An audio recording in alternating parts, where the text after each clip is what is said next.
Al pasar el puente, Clara le apretó el brazo. Mario, distraídamente, dejó de leer el diario. A través de los entrecruzados hierros del puente, extendió la vista hacia la perspectiva nocturna de vacíos lúgubres, salpicada de cubos iluminados y lechosas aureolas de cercanas avenidas. El tren salía de Buenos Aires por el sur. Entre los 4 pares de rieles del alto terraplén y el estruendo que provocaba el paso del puente sobre el riachuelo, le interrumpía la lectura por un instante. Después de observar la noche, Mario detuvo la mirada en su mujer. Clara había clavado la vista en la oscuridad. Relucían como betún las aguas quietas y aceitosas del riachuelo, donde se encontraba el pequeño puente levadizo de una línea de tranvía. Hacía una infinidad de años, en un amanecer brumoso, un motorman no vio el puente levantado y precipitó su tranvía al río. Allí murió el padre de Clara y ella nunca olvidó el buzo surgiendo a la superficie en un remolino de cieno y burbujas, trayendo en sus brazos, uno a uno, los cuerpos de los ahogados.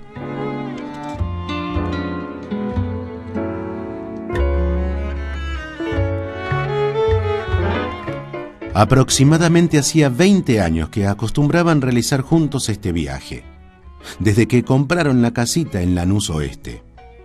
Mario consideró siempre que su mujer tenía sus razones para impresionarse con la vista de ese pequeño y viejo puente, pero de todos modos encontraba absurda y a veces irritante la persistencia de una emoción que se repetía en igual circunstancia y que desaparecía del mismo modo un instante después. El tren atravesó sin detenerse la estación elevada a Avellaneda, y la mujer ahuyentó su gesto de dolor para volver a clavar en la noche su mirada fatigada. Mario, entonces, volvió a la lectura del diario, siguiendo siempre el mismo orden: titulares, fútbol, historietas y policiales. Mientras afuera se sucedían, también regularmente, los claroscuros de opacas barriadas e iluminados centros comerciales.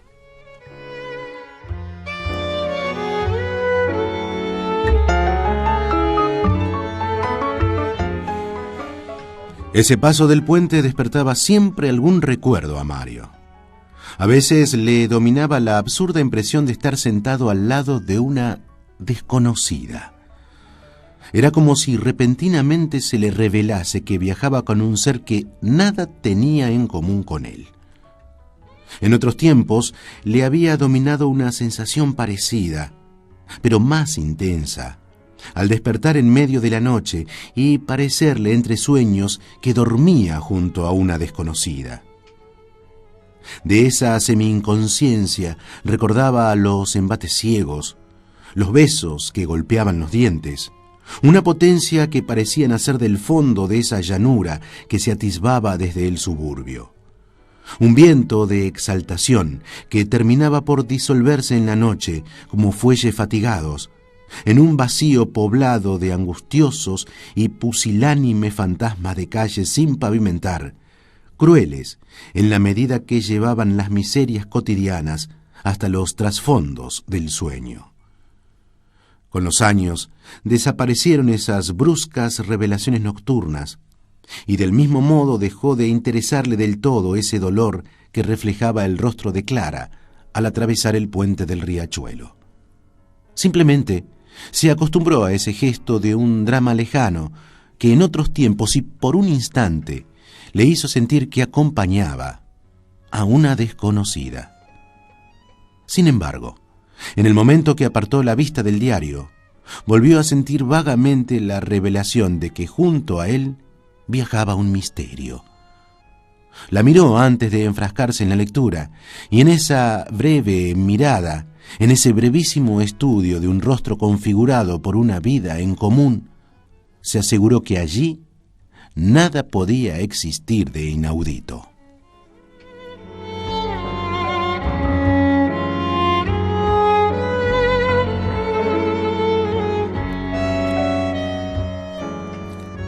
Descendieron del tren en Lanús. Atravesaron la estación por el paso subterráneo y salieron a la plaza para formar fila frente al poste del micro 201. En la espera del colectivo, Mario volvió a abrir el diario para proseguir la lectura. Ella le apretó el brazo. Mario dio vuelta la cabeza y la vio con el rostro descompuesto. Le preguntó: ¿estuviste con tu hermana? Sí. ¿Pasó algo? Vos sabés que fuimos al médico. Sí. ¿No te interesa saber qué me dijo? Quería preguntártelo en casa. Bueno, ¿y ahora qué te pasa? Desde que nos juntamos en Constitución estoy esperando que me hables. Y repentinamente ella se puso a llorar. Los que esperaban el colectivo se daban vuelta o avanzaban el rostro para observar a esa mujer que gemía como una criatura sobre el pecho de un hombre. Un sentimiento de pena y encono dominó a Mario. Dobló el diario y lo guardó en el bolsillo. Trató de disimular su contrariedad y su embarazo. Odiaba llamar la atención en la calle.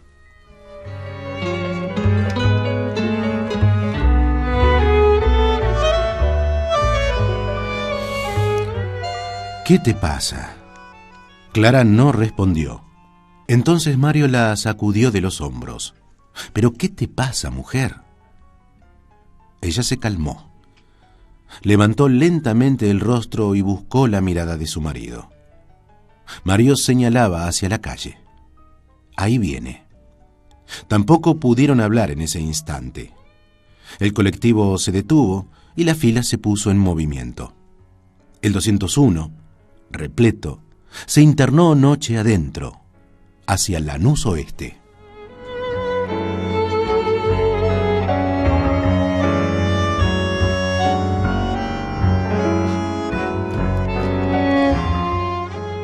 No hubo oportunidad de cambiar una sola palabra en el colectivo. Desde el paradero caminaron en silencio las 5 cuadras sin pavimentar. Después Clara esperó que él abriera el candado del portoncito de alambre trenzado. Cuando entraron en la cocina, Clara encendió el gas y mecánicamente puso una olla de agua al fuego. Se dejó caer en una silla y levantó la vista. ¿Qué te dijo el médico?, preguntó Mario, y se escuchó a sí mismo con forzado aplomo, mientras que el temor le temblequeaba en las mejillas. A mí no me dijo nada. Después de revisarme, habló con Marcela a solas. La vi salir pálida a la pobre. No pudieron engañarme. ¿No serán cosas que se te ocurren a vos? Clara movió la cabeza con fatigada tristeza. No son cosas mías. Todo lo contrario. Trato de no pensar en nada, pero siento la enfermedad adentro. ¿Qué sé yo? Se incorporó. Se veía flaca y a Mario le pareció más alta y dura que nunca. La admiró y le dominó un sentimiento de orgullo por esa mujer, seguramente ya condenada. No lo dudaba en absoluto, pero que se erguía para atenderlo mientras le alcanzasen las fuerzas. ¿Te hago algo de comer?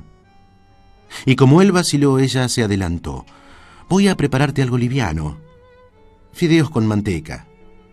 Ya es tarde para hacer otra cosa. Bueno, aceptó Mario. Se sentó cerca de la mesa y volvió a abrir el diario. La mujer extendió el mantel a cuadros rojos y puso los platos, la botella de vino a medio llenar y el celeste envase de un sifón. Una vez más se repetía el rito cotidiano.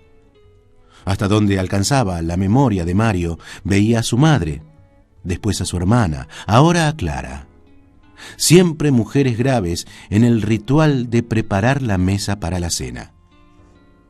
Pero esta noche todo cobraba un nuevo sentido.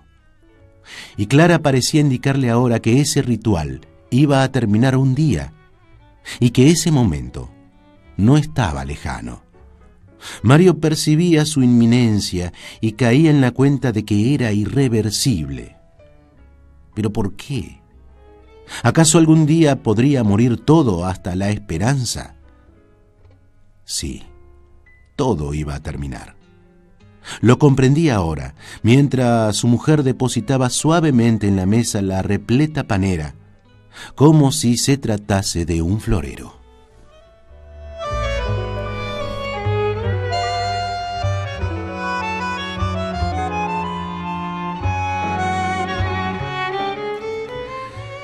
En otros tiempos Mario había asociado la idea de la muerte con el dolor y el miedo. Ahora comprendía que el dolor y el miedo podían ser detalles accidentales, pero lo que dominaba todo era la tristeza, una tristeza que anonadaba y hacía sentir por igual el dolor de vivir y de morir.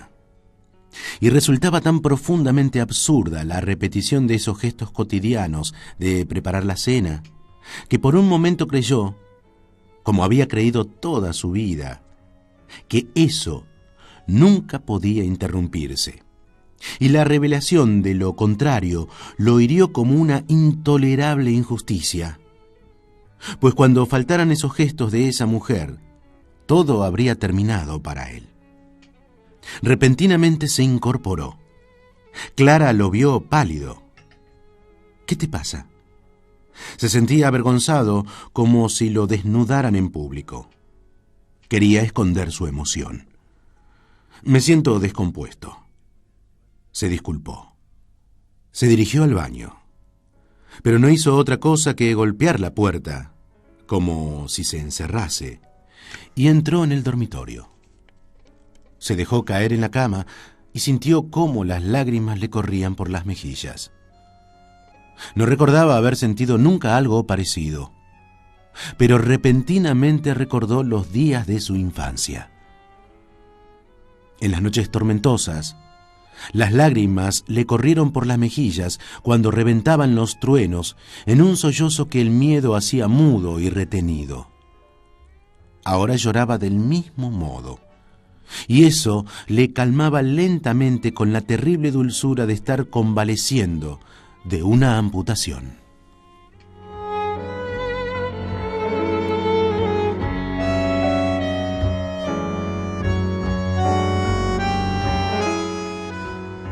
Llegaban hasta él los ruidos de la cocina. Clara seguía preparando la cena. Mario fue hasta la ventana. Una fila de luces señalaban la calle. Apartó la vista de ese paisaje desolado. Sentía esa tristeza como un dolor físico, una tristeza que impregnaba todo, esa calle y ese dormitorio, su imagen que le devolvía el espejo del ropero y los ruidos que llegaban de la cocina. Recordó que en varias oportunidades había sorprendido a Clara llorando en el dormitorio. Cosas de mujeres, pensó entonces, pero ahora le mordía una duda. ¿También ella conocía esa insalvable tristeza? Seguramente que sí. Clara siempre le escondió dolores y problemas. A Mario le aguijoneó una celosa curiosidad de enamorado. Fue hasta el ropero y buscó a tientas. Encontró el viejo envase de latón policromado que servía de cofre a Clara. Revolvió una cantidad fabulosa de botones y algunos carreteles de hilos de color. Y era como si revisara las cosas dejadas por una muerta. Allí encontró varias cartas y las 2 postales que le mandó de novio. En el fondo había un viejo recorte de diario. En el papel amarillento por los años sonreía un rostro joven y huesudo. El retrato del padre de Clara. Leyó un episodio del famoso accidente del tranvía que cayó en el riachuelo. En los bolsillos del mameluco del obrero había dejado 3 huérfanos, Clara era la mayor. Solamente habían encontrado su almuerzo, un sándwich de milanesa y un boleto obrero de ida y vuelta. El periodista le dedicaba al hecho un recuadro henchido de consideraciones sociales y sentimentales. Se trataba de un diario de la tarde que se vendía principalmente en las barriadas obreras. Mario desconocía, o no recordaba, ese requiem periodístico al padre de Clara. Lo leyó con interés. ¿Cuántas veces en su vida Clara se emocionó hasta las lágrimas con la lectura de ese amarillento pedazo de diario. Seguramente le escondió ese recorte por las consideraciones que hacía el periodista sobre la pobreza del obrero y el desamparo en que quedaban los huérfanos.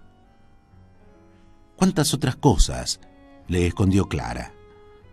Repentinamente tuvo la revelación de que cuando despertaba a medianoche con la febril sensación de dormir con una desconocida, no era consecuencia de la inconsciencia, sino fruto de una extraña lucidez.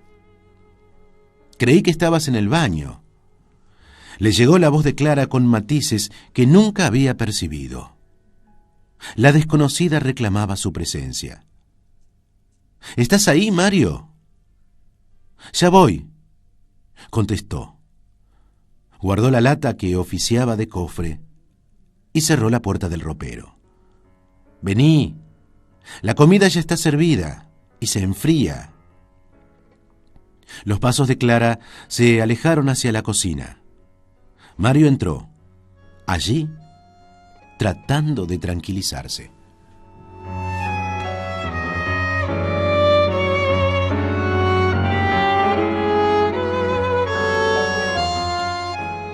Se sentaron a la mesa, frente a los platos humeantes. Mario se sirvió un vaso de vino y lo bebió lentamente. Quizás Clara no estuviese enferma de peligro. Trató de escrutar ese rostro como desdibujado en su mente por toda una vida en común. La vio flaca, como si la calavera pujase por salir de sus carnes. No estaba tan flaca. Eran las sombras que parecían cavar su rostro. Pero sí la veía cansada y vieja, y esa vejez de su mujer le dolía en el alma como una culpa de él o una traición de ella. ¿No comés? Mario no respondió, ensimismado en la revelación de que ahora amaba el rostro ajado de esa desconocida sentada frente a él. Una desconocida cuya vida le resultaba un misterio. Ella era tarde, demasiado tarde para develarlo. Se enfría la comida, insistió Clara. ¿Qué te pasa? Nada. Quiso expresar la ternura que lo embargaba, pero temió caer en un patetismo que no sabía dónde podía llevarlo. Empuñó el tenedor e hizo un ovillo de tallarines. Sentía la garganta crispada, pero dominó el deseo de confesar su angustia. Le hubiera gustado hacerlo, pero ni sabía cómo comenzar. Entonces hizo un esfuerzo para tragar el primer bocado y comenzó a comer. En silencio, como siempre.